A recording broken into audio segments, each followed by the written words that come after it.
भारत देश के वो हिंदू राजा जिनके सिर्फ नाम से अरबी हमलावर खौफ खाते थे, वे प्रतिहार जिन्होंने न सिर्फ तलवार के दम पर इस्लाम फैलाने वालों को रौंदा बल्कि हजारों की संख्या में मुसलमान बने हिंदुओं की घर वापसी भी करवाई, जानेंगे आज की वीडियो में।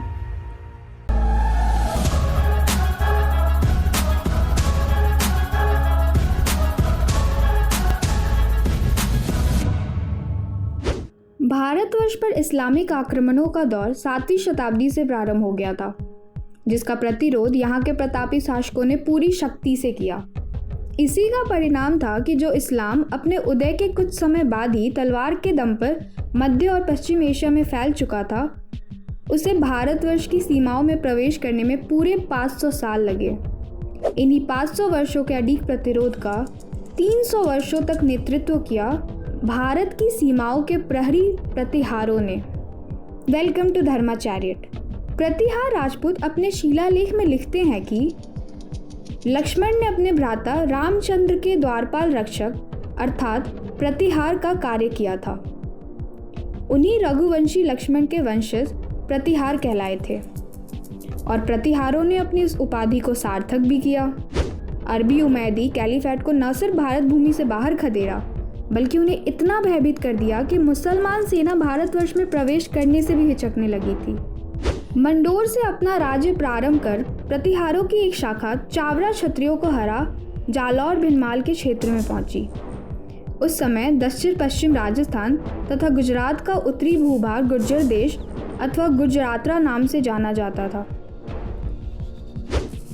यहाँ शासन करने के कारण ही प्रतिहार क्षत्रियों के पड़ोसी राज्य उन्हें गुर्जराधिपति गुर्जेश्वर पुकारने लगे और इसी वजह से प्रतिहारों की इस शाखा के साथ स्थान सूचक शब्द गुर्जर भी जोड़ा जाने लगा। प्रतिहारों की सभी शाखाओं में प्रथम महत्वपूर्ण प्रतापी पुरुष हुए नागभट्ट प्रथम।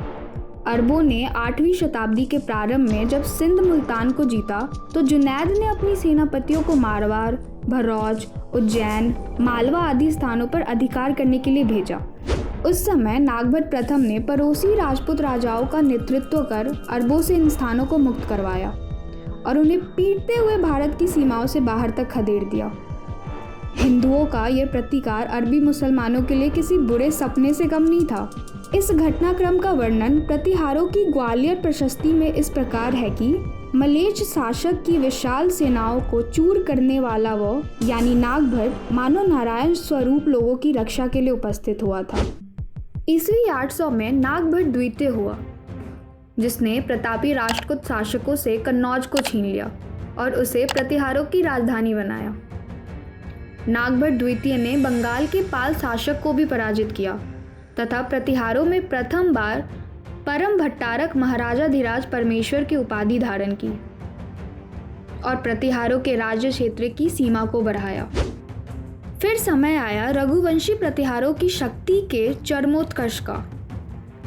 836 ईस्वी में परम प्रतापी शासक मिहिर भोज सिंहासनारूढ़ हुए। उसने अपने पिता के समय छिड़ हुई प्रतिहारों की शक्ति को पुनः संगठित किया, कान्यकुब्ज को पुनः राजधानी बनाया, कन्नौज सनातन हिंदू संस्कृति का केंद्र बना। मिहिर भोज प्रथम के समय प्रतिहार साम्राज्य की सीमाएं उत्तर पश्चिम में सतलज, उत्तर में हिमालय की तराई, पूर्व में पाल साम्राज्य की पश्चिमी सीमा, दक्षिण पूर्व में वत्स तथा बुंदेलखंड की सीमा, दक्षिण पश्चिम में सौराष्ट्र तथा उत्तर में राजस्थान के अधिकांश भाग पर फैली थी। इन क्षेत्रों के सभी क्षत्रिय राजा प्रतिहारों के अधीन सामंत व महासामंत थे। उस समय का अरबी लेखक सुलेमान सम्राट मिहिर भोज प्रतिहार के बारे में लिखता है कि उस गुर्जर क्षेत्र के राजा के पास विशाल सेना है। उसके समान घुड़सवार सेना भारत में किसी और राजा के पास नहीं। वो अरबों का दुश्मन है। पूरे भारतवर्ष में उससे बड़ा इस्लाम का शत्रु कोई और नहीं है।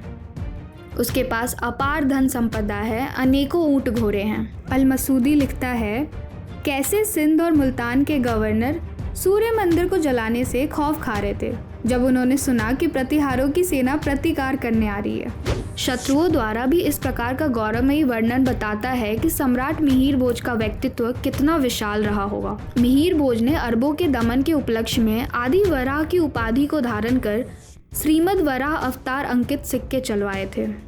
मिहिर भोज ने अरबों द्वारा मुसलमान बनाए गए भारतीय नागरिकों को ऋषि देवल के सानिध्य में पुनः हिंदू धर्मी बनाया।